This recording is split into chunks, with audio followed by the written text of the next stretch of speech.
Welcome, welcome to the first Great Neighborhoods Committee meeting of 2022. I am your new chair, Victoria Watlington, also representing District 3. I'd love to start out with some introductions. So if I could have the council committee members and then members of council introduce themselves, starting with virtual, that would be great. Beginning with our former chair, the current vice chair, Mr. Graham. Good afternoon, everyone. Malcolm Graham, District 2.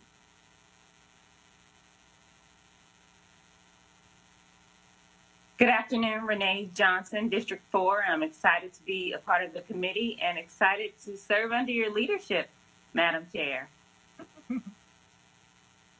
Good afternoon, everyone. Matt Newton, District 5 and a committee member. Great to be here. Greg Phipps, committee member at large. Awesome. I don't see any other council members on the virtual. And if there are none in the room, I will turn it over to Sean Heath to begin staff introductions. Thank you. This is Sean Heath from the City Manager's Office and also serving as Interim Director for Housing and Neighborhood Services. Now we can move to the remote folks, maybe go through Rebecca, Julia, and Cherry in that order. Good afternoon, everyone. Rebecca Hefner, Housing and Neighborhood Services. Good afternoon, Julia Martin, City Manager's Office. Good afternoon, Cherry Smith, City of Charlotte Economic Development Department.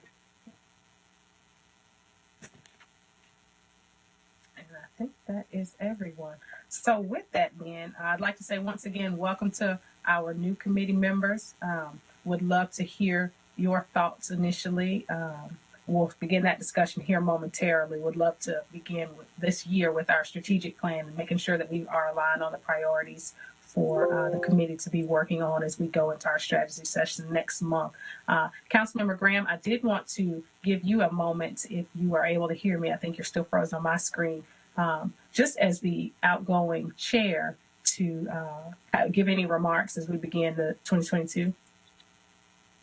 No, just want to wish everyone a belated Happy New Year. I think we got a strong team in place and a capable chairperson, so the steering wheel is yours, Madam Chairman. Just as long as you're sitting shotgun, it'll be fine. I got you. Yeah. So as a couple of us have already mentioned, Great Neighborhoods is one that is really exciting and close to many of us, especially as district reps' hearts and former district reps' hearts. Neighborhoods is where it all begins, right? We have said many times before that Charlotte is a city of neighborhoods. It's where our residents live and where many of us, including myself, became introduced to the civic process. So with that, I'm excited about the possibilities for the committee. I'm very, very happy to see our staff team. You guys have done great work, and I'm looking forward to what we can do together. So with that, what I'd like to do is just turn it over to Sean for an agenda overview, as well as setting the stage for our discussion. Thank you, Councilmember Watlington. And I neglected to, we have representation from the City Attorney's Office. Anna, I'd love for you to introduce yourself.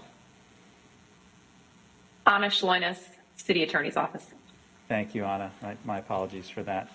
So as Councilmember Watlington had mentioned, all the committees have really been asked to think about beginning the year with a discussion around priority areas and expectations for the year.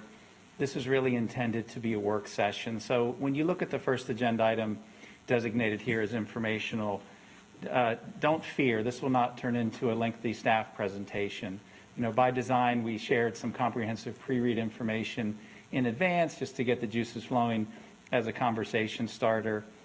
We know that all of you have familiarity with these issues. So we really wanted to use today as an opportunity to allow committee members to mix it up a bit. So what we will do is I will pace through just a few slides very quickly that we're cherry picking out of the pre-read materials, and then we'll transition into the discussion around committee strategy, which will be led by Chair Watlington. So we could jump right into slide number 2 in the presentation materials.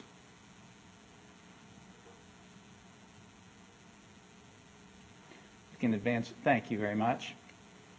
So the committee purpose statement, this should look very familiar. This, of course, is the committee charge. Each of our committees have a charge that can be found on charlottenc.gov. No changes to this statement from the prior year, but we thought it'd be a good place to start, just as a reminder around general scope of work for the Great Neighborhoods Committee. What I like when I was reviewing this statement is, kind of the emphasis on the two-pronged approach for this committee, focused both on creation and preservation of affordable housing, but also the reference to great neighborhoods. And what I really liked about the reference to great neighborhoods is an acknowledgement that housing is clearly front and center for this particular committee, but there's so many other priorities that you are working on and advancing as a council that play into the ability to create great neighborhoods. Just to name a few, corridors of opportunity and Higher Charlotte would, of course, be two examples. And that could make for an interesting part in the discussion this afternoon, is some consideration for what's the most efficient and effective way for this committee to stay informed and stay engaged on certain scopes of work that may not necessarily be owned by this committee per se, but things that you would have a great interest in terms of advancing great neighborhoods. Next slide, please. As Councilmember Watlington had alluded to, this year, and this is not unique to this committee, all of the committees are assembling a cross-functional support team. I'm really enthused about this, and I think we've got a great team of folks here. So Rebecca Hefner and all these folks are on the line today. Rebecca Hefner, of course, our Deputy in Housing and Neighborhood Services. She brings a lot of enthusiasm and energy to this work. And oh, by the way, she also loves data, which, given all of the things that we're focused on in this particular area, an appreciation for how it can be data-informed work is so very, very important. So we're appreciative that she brings that vantage point to the work. Julia Martin, of course, jack of all trades, I think is the best way I might describe Julia and the work that she does. It just so happens that there are a number of things that she's been directly involved in the past year that are of direct relevance to this particular committee, and the staying in place pilot geographies would be just one example of that. And then, of course, Cherry Smith from the Economic Development Team, a real passion for communities, and among other things, she's really been deeply involved in the corridors of opportunity work. Next slide, please. Just a quick bit of housekeeping. We can clean up here take care of the second item on the agenda today, which is just an acknowledgement for your committee calendar. In calendar year 22, set up with a cadence of the fourth Monday of the month at 1 p.m. You can see here that there are 8 meetings scheduled for the year. I peeked back at last year just out of curiosity, and we ended up having 6 meetings last year. And when you do the math on 8 meetings, and if you assume each meeting is an hour and a half, that is 720 minutes. So it doesn't sound like much time, but that's what makes today's conversation so important, is for us at the staff level to have an appreciation for the committee's view on highest and best use of time as we're moving through the year. Next slide, please.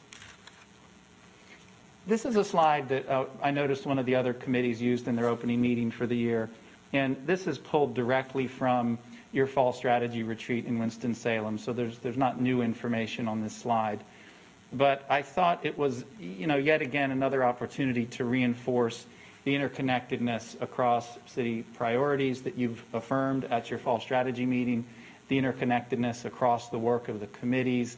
Clearly, each committee has a swim lane, but at the same time, those swim lanes are not intended to be silos. So as I'd mentioned before, I think a meaningful conversation at the beginning of the year around how to stay connected with particular work streams outside of committee purview, I think could be an important part of today's conversation.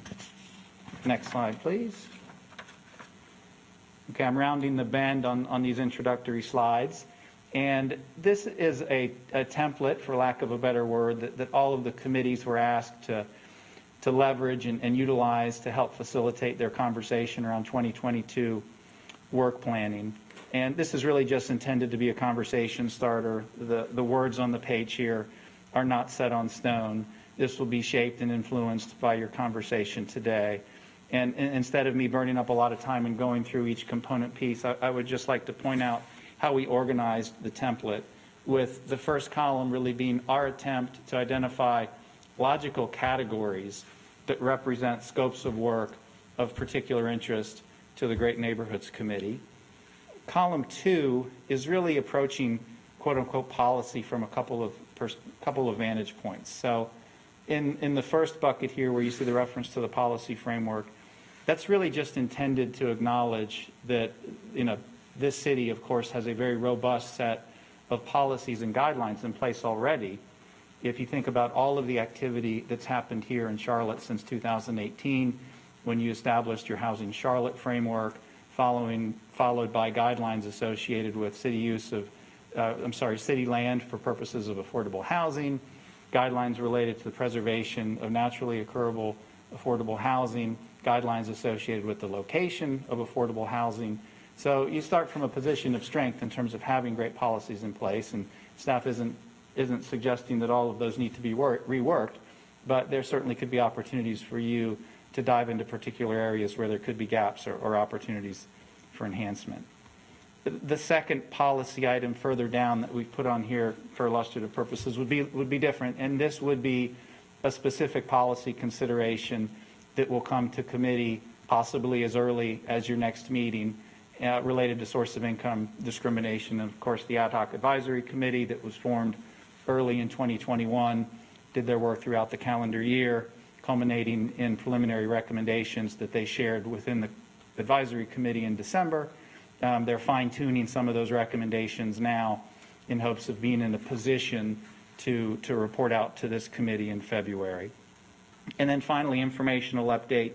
We wanted to at least take a stab at a starting point of items of likely interest for this committee, and also recognizing that there could be certain items on this informational update column, such as the Nest Commission, where the scope of work ultimately translates into potential policy considerations. So I won't dwell on that anymore, but just wanted to give you kind of an orientation for how we went about taking the first stab at completing the template here. And then switching to the next slide here on guiding questions, and these are pulled directly from your pre-read materials. And as I said before, a lot of this was really provided just as conversation starter, recognizing the committee will decide what direction you'd like to go here today. So having said that, I will hand the steering wheel back to Councilmember Watlington to move into the facilitated conversation. Awesome. Thank you so much, Sean. You mentioned something that I want to make sure that the rest of the committee is on the same page about. As he mentioned, there was a pre-read that was sent that gave an overview of current status of much of the work of the committee, particularly for our newer committee members. I want to make sure that you all had a chance to go over the pre-read, and if not, certainly we can discuss a little bit about it right now.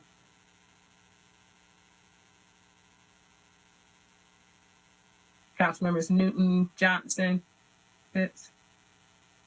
I didn't. So, Madam Chair, I did not have an opportunity to go over that, and I would love to have a brief overview of it. Great to be on the committee, by the way. I'm revisiting from a few years ago, so I am really excited about our work moving forward, but would love to have a synopsis or overview of that information. Okay. And I will assume the same is true for the other two committee members. Going forward, that's probably just as a heads up. If there is anything to present, it will likely come as a pre-read, just so you know that going forward. But for the purposes of this conversation, because I want to make sure that we're able to get a substantive conversation, Sean, are you able to briefly cover some of the pre-read items as it relates to the guiding questions? What does the data currently tell us about the state of housing and neighborhoods, and what is the status of open referrals and policy questions? Yes, let me start with the second one, and then what I'd like to do is invite Deputy Hefner into the conversation. So as I'm answering this second question, she can give some thought to maybe how to isolate a few items from the lengthy pre-read and highlight a few of those key observations, just so we don't end up eating up all of your committee time today with the pre-read materials, if that sounds okay, Councilmember Watlington. That's perfect. Thanks. Okay, great. And in terms of carryover items in committee, it's really a fairly short list. And if you think back to the point I made on one of the previous slides related to source of income discrimination, early in calendar year 2021, there was essentially a referral associated with rental subsidies in city-supported housing. and a request for staff to develop a policy around the use of a mandatory requirement in those scenarios. So that work was really dovetailed into the Source of Income Discrimination Ad Hoc Advisory Committee, recognizing that it wouldn't make sense to consider two very similar things in different ways. So what you'll see is, as I mentioned before, the Source of Income Discrimination Advisory Committee co-chairs Mark Etheridge and Kim Graham from Ascent Real Estate and Greater Charlotte Apartment Association, respectively, as they finalize their recommendations and develop their report. Tee that up for Great Neighborhoods conversation in late February for the committee to evaluate those recommendations and decide how to move forward with full council. And then the second point that I would make would be, I think with the Nest Commission, which has just recently been stood up, and we will have the first meeting for Nest on February 10th, that I believe there's an assumption that as that work moves forward, particularly some of the early thinking they may have in advance of council's evaluation and potential action related to the UDO, that could trigger some specific policy considerations that would make their way through Great Neighborhoods Committee in the, I suppose, late spring, early summer timeframe. So I'll pause there and see if Deputy Hefner has some perspective that she'd like to provide on key insights out of the pre-read materials. Thank you. Sure. I will provide some high-level points, and there's a lot of richness in there that we're happy to address at another time as needed. But I'll pull out two things. There is a section in the pre-read on the current state of housing and neighborhoods, and a section on the existing policy framework. Sean mentioned the status of current initiatives, and then there's just a very long section on highlights and accomplishments grouped in FY 2021, which is a great overview of the many different things that the city does as it relates to great neighborhoods. So I'll touch briefly on the current state of housing and neighborhoods. Just a few slides in that section, and one of the key pieces there, and you can move forward one, thank you, is that we have an incredible asset in terms of creating great neighborhoods, which is our neighbors and engaged residents. So there are over 600 unique organizations registered through the Neighborhood Organization Contact List. These are people in the neighborhoods every day working to make their neighborhoods and our community great places. I will jump in 1 second. I just noticed on picture 3, my neighborhood leaders are actually in there. So shout out to us over here. Well, with District 5 on the far end. If I didn't know Gail, I would say, I wonder if that was planted. The next slide, the next couple actually, are really just an overview of where we stand currently around housing costs, displacement risk, and the affordable housing gap. None of this information is new. These are the foundational data that are driving much of your work around affordable housing and anti-displacement.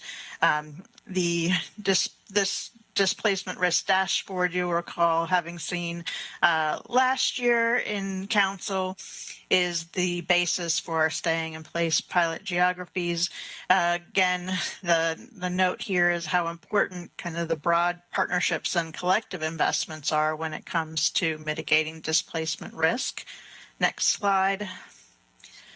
Of course, we talk quite often about the housing gap, over 27,000 units affordable to households at 50% AMI is where our last calculation was. The census was a little behind, as you know, in releasing data, so we don't have the newest update yet, but that will be coming soon. Next slide. We just shared a little bit of context around the impact of neighborhood level patterns of segregation in Charlotte and its impact on economic mobility. The point here is the importance of a place-based focus on supporting residents and building strong neighborhoods. So that is one of the things that you all are here for. Next slide. We also shared some context about the Disparity in access to essential amenities. You'll recognize this slide from the Equitable Growth Framework from Charlotte's 2040 Comprehensive Plan, really looking at access to essential services such as childcare and parks and fresh food and healthcare. And so great neighborhoods, that the lens of great neighborhoods has a part to play in ensuring access, and this is part of your committee's connection to the work of the 2040 Comprehensive Plan. And next slide. And then we shared a little context about 311 service requests. This is one of the main ways that we collect information about what residents need. So you can see the overall requests and how they are spatially distributed, as well as what we handle the most. Of course, our 311 call center handles all of the billing and calls for Charlotte Water, so you'll see that at the top. But also many neighborhood-focused items such as solid waste services and housing and neighborhood services. And then the next section is just a quick overview of the existing policy framework. And again, Sean mentioned this as he went through the template for agenda items for this year, but we wanted to give a sense of what is already existing around the policy framework. And that is, next slide, the Housing Charlotte framework. And I'm just going to run through these. Next slide. Next slide. The Affordable Housing Location Guidelines. These were last approved and reviewed and approved in January of 2019. Next slide. Of course, your city-owned land guidelines, also approved in February 2019. Next slide. Your naturally occurring affordable housing guidelines in March 2019. Y'all are really busy in 18 and 19 on this work for sure. Next slide. And then, of course, the collection of city ordinances that are enforced through code enforcement. You can see them here on the screen, so I won't read them out. But just to note, minimum housing code was updated in 2019. Council updated non-residential building code last year in 2021. And then the zoning ordinance, of course, there are changes that will occur to that as the Council and Planning Department move through the process of the Unified Development Ordinance. So I will pause there. I think that is a quick run through of what was in the pre-read and why we included it. So I will pass it back to you, Chair Watlington. Thank you so much, Rebecca. With that, if we could go back to the slide with the guiding questions. And I recognize that while we have new members of the committee, certainly not new members to council. And so a lot of the work that came out of this committee ultimately ended up at full council. So it should not be completely brand new to you. As I think about the last question here, what are we working towards? I'd love to hear from the members of the committee, starting with the vice chair, to talk about from a great neighborhood standpoint, considering the work that has been covered and the work that is going on in other committees and the work of this council as a whole, whether it's through transportation mobility, economic mobility, affordable housing, place type mapping. I'd like to understand how you all see the work of great neighborhoods contributing to that. So if we can start with Vice Chair Graham. Thank you, Madam Chairwoman. I think that's a great question in terms of how we outline our guiding questions. And I think I think we continue what we've already started, right? I thought the overview that Rebecca gave us in terms of a historical perspective, in terms of what we've done versus where we're going, I think it's a good way to level set. Obviously, there are some things that's currently on the table that we have to address, I think, immediately. One would be the source of income. We talked about that. I think we need to kind of receive that report and facilitate it through the committee and possibly through council. I think the other is the NEST committee is top of mind, and that's really important for a wide variety of reasons in terms of making sure that we're consistent to what we're doing with the 2040 plan, ensure that displacement is not is being looked at, that we work hand in glove with the the committee to do that type of work, that we examine a number of the tools that we have in our toolbox to make sure that they're consistent for today's usage. Some may be old that we may need to toss away. Others, we need to develop new tools. So I think that's really important. We're coming up on the housing trust funds, I guess, for this year. And so we started a whole new round of evaluating those applications, working with staff to ensure that the presentation to the council, which is generally in the month of March, April, is ready, and that we kind of continue to do that. The NOAAs is something that I would, let me go back to the Housing Trust Fund. I think, as we celebrate 20 years of the Housing Trust Fund now, I think it may be a good time for us to kind of do what I call the old school SWOT analysis, examining the strength, the weaknesses, the opportunities, any threats. And when I do a SWOT analysis, I also do a small A for alternatives. What can we do differently that we hadn't done before with the Housing Trust Fund, right, to yield more results, right? And so I think it may be a good time to kind of take a look at it. We got a bond referendum, I think, is coming up this year as well for affordable housing. And so, and then lastly, Madam Chairwoman, is we talked a lot about building affordable housing on land that is currently owned by the city, those parcels that may be in close proximity to transit and other type of city infrastructure. And so I hopefully moving forward that we would really kind of dig into that this year in terms of really kind of doing just that, just looking at how we can identify properties that the cities already own for affordable housing. So top of my head, that's where my thoughts are. Thank you. That's absolutely helpful and pretty comprehensive as well. Are there any other committee members that would like to weigh in? We'll just go around the horn. Councilmember Johnson.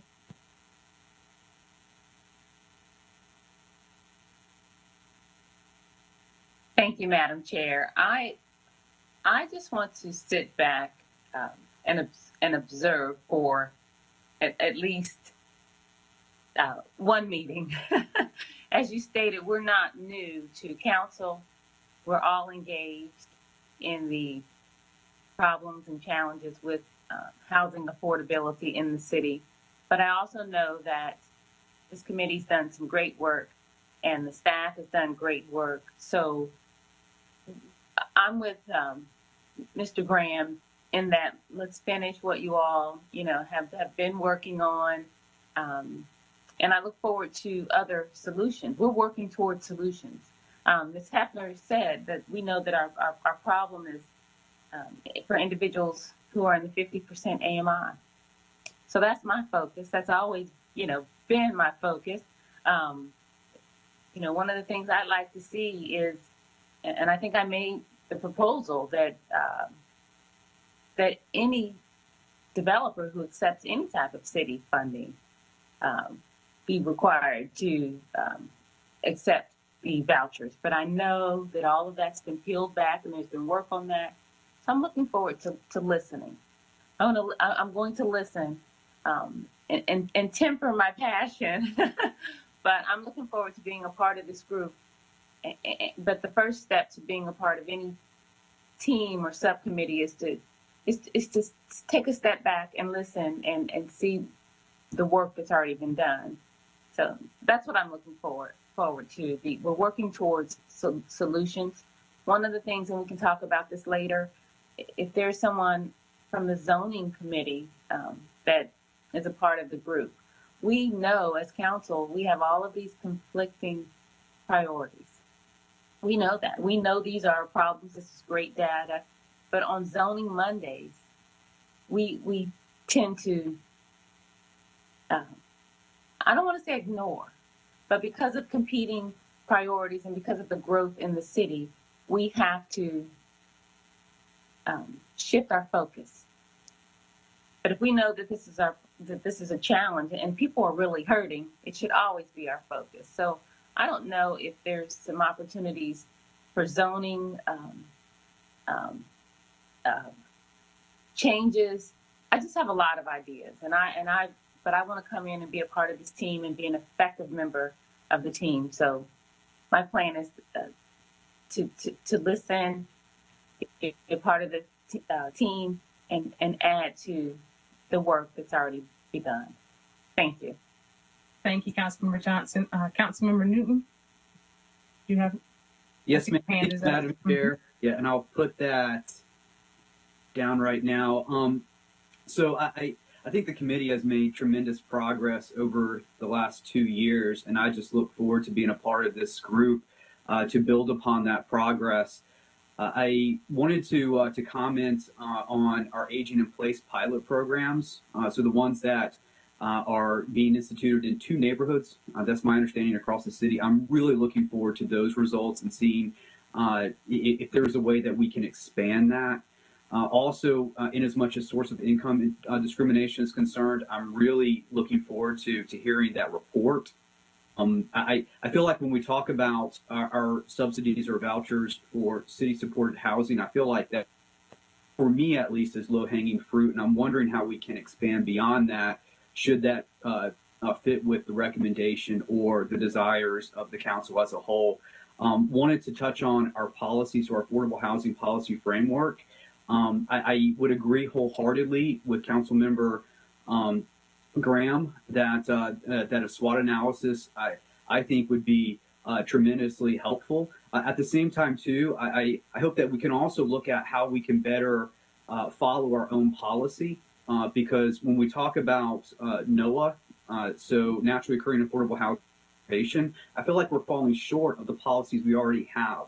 So in as much as SWOT is concerned, maybe there can be some feedback on ways that, and certainly it might mean that we need to get on the front end of the process in looking at properties maybe we own, reaching out to developers before they reach out to us to discuss ways in which we can increase our goals for preservation across the city, and then also locational policy as well. I feel like, so I was a member of the committee when we formulated our original, so it was an update. It was an update at the time, an update of our locational policy that we use today, but I still feel like we lack benchmarks within it.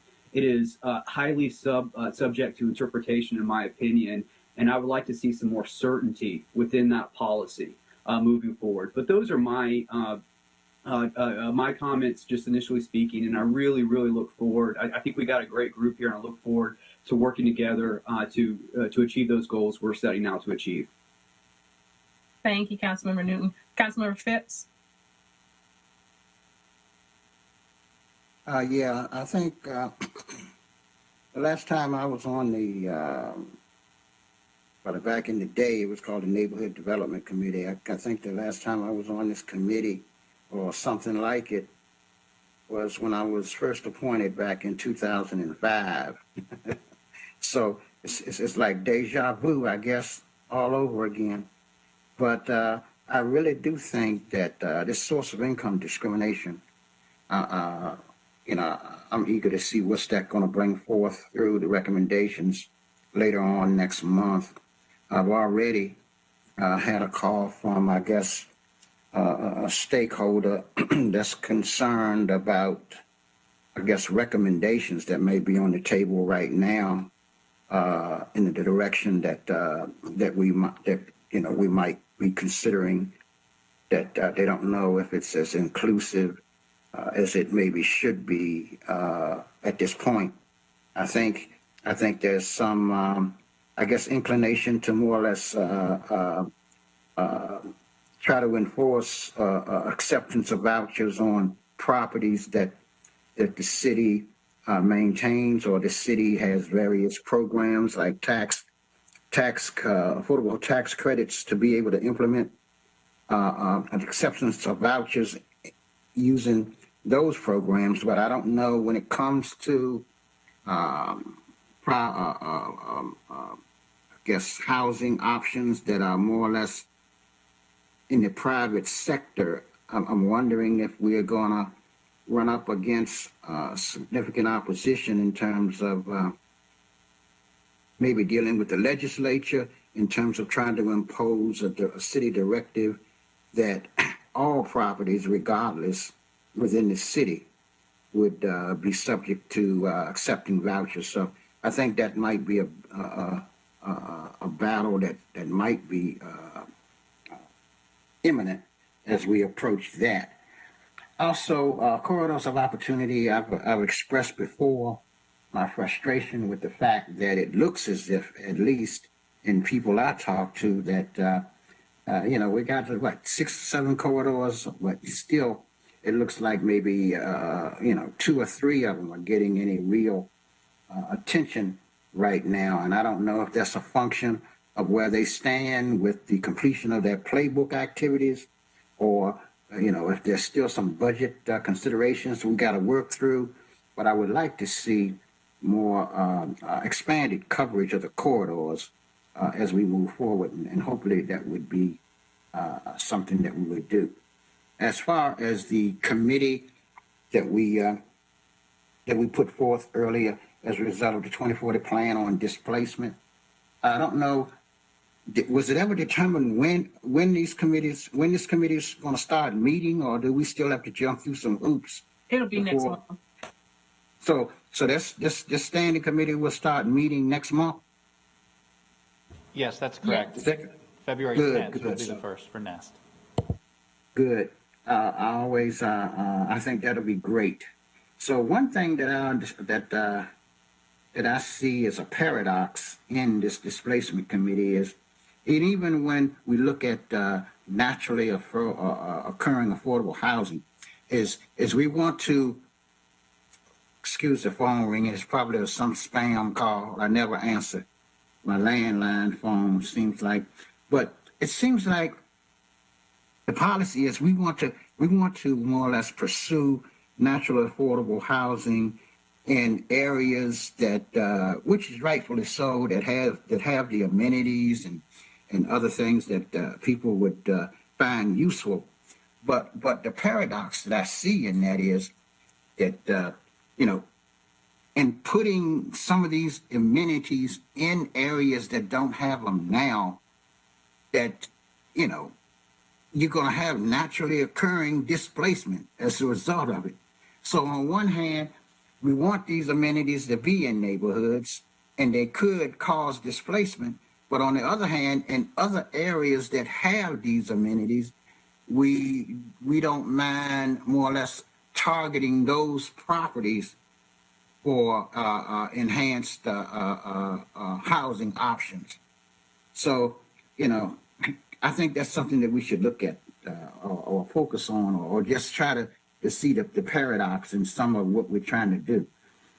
And I would like to see more of a focus, and I think I saw it in the template that was given, more of a focus on home ownership, because it looks like we're gurgling with rentals right now, but there's still not enough.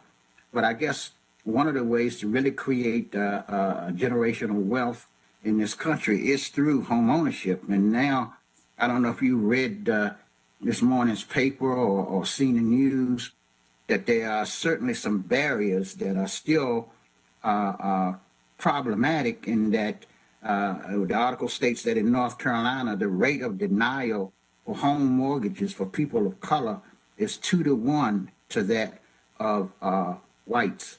So we're still dealing with that. That's been a perennial issue for as long as I can remember, and the causes of which are varied. But I think to the extent that we could try to do what we can to expand, especially like first-time homeowners. It used to be states would have particular programs for first-time homeowners that would help them out a bit. So I would like to see some how we can more or less flesh out those kinds of policies that would make first-time housing for prospective borrowers more of a reality. So I'm looking forward to being on the committee. I know, we're probably going to have our hands full, but that's a good thing. And I would like to make sure that the committee moves its agenda along pretty quickly.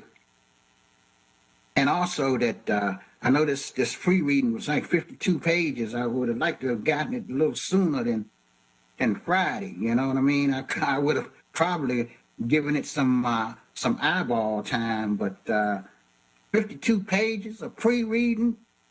I guess we did have that snow day, that we probably could have just hunkered up by the fireplace and read it cover to cover, but to the extent that something like that could have gone out sooner, I would have been better prepared in terms of reading it. Thanks. Understood. We will figure out our cadence as we go forward.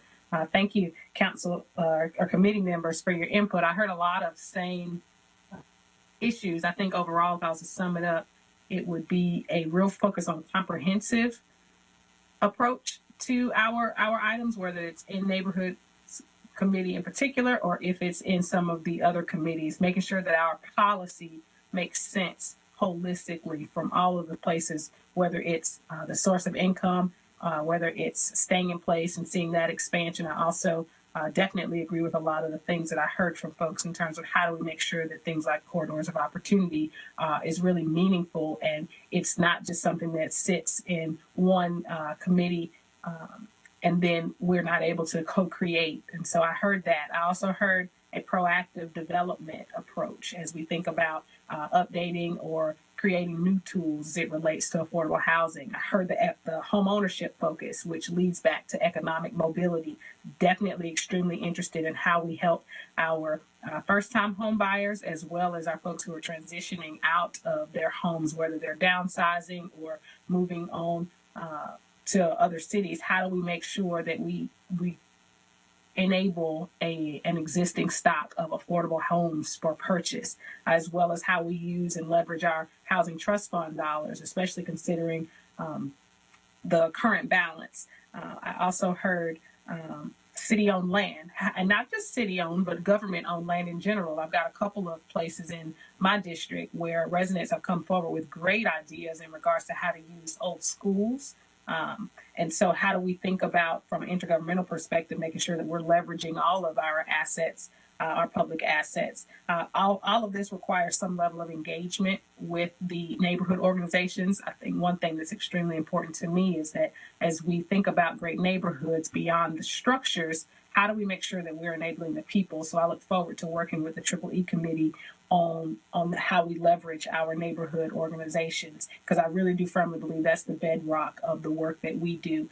As we think about zoning, Councilmember Johnson brought up a great point. How do we make sure that our focus is consistent as we go into zoning Mondays, not only for infrastructure, but also safety? One thing that I've been beating the drum about for a while now is what we would call nuisance businesses, or concentration of certain types of businesses in certain neighborhoods, and how that contributes directly to violent crime. It's well documented in the literature. Rebecca can tell you.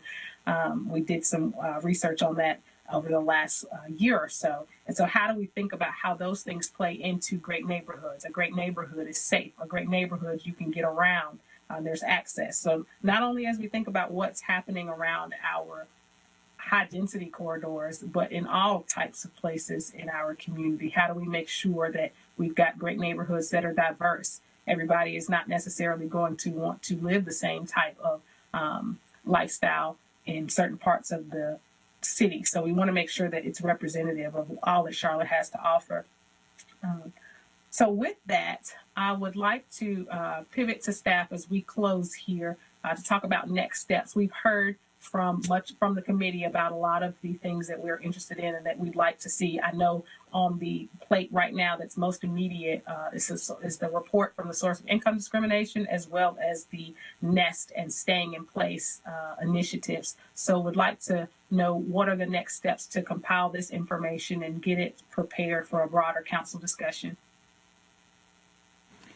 Thank you, Councilmember Watlington. I think that's great. And you know, what staff will do after today is we'll internalize all of this. And it's quite helpful, right? Because I think what we can do with this information and then share with the chair and vice chair is what you might think of as a 12-month focus area, you know, a bucket of things in the 12-month focus category supplemented by, here's a 90-day plan for a rolling 90-day plan for some specific meaningful topics that could be good to bring into a great neighborhood. So, for example, you made reference to Soid. Clearly, that one's ripe and ready to go, and it seems like there's a lot of energy amongst the committee today to get that one in as soon as possible. Staying in place, I'll mention a little bit about where we're at on staying in place at tonight's council meeting, but I know there's an appetite for an even deeper conversation, and that would be something where Great Neighborhoods would be a great forum for that. Corridors of opportunity, it sounds like that could really, frankly, just be an opportunity for a bit of a level set with the committee in terms of where are we across the corridors, in terms of the maturity curve for each one of those, and why are we at a particular stage for each one of them. And then that will, I think, translate into what could some medium to longer term items for conversation be, whether it be injecting work that's coming through the Nest Commission into Great Neighborhoods for consideration and discussion. Of course, it's going to take, even though Nest is meeting for the first time on February 10th, it'll take a couple meetings for that group to really get oriented up the learning curve and ready for meaningful conversation around what are some potential tools that should be evaluated. And then this reference to SWOT analysis would be another good example of something that we could try to build into a medium-term plan for future discussion at the committee level. So, Councilmember Watlington, I think I would just tie a bow around that by saying this kind of feedback is very helpful for us. We will translate what we've heard today into something a little more definitive in terms of areas of focus for the committee this year and a 90-day work plan to start with, and we'll put that in front of you and the vice chair as soon as we can. Awesome. Thank you so much. I appreciate it. Again, I look forward to continuing the work. And as you all are able to go through the pre-read, certainly we can continue this discussion. Thank you all. That will conclude this meeting. I'll see you next time.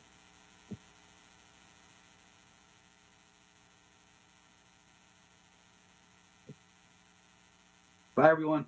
Bye-bye.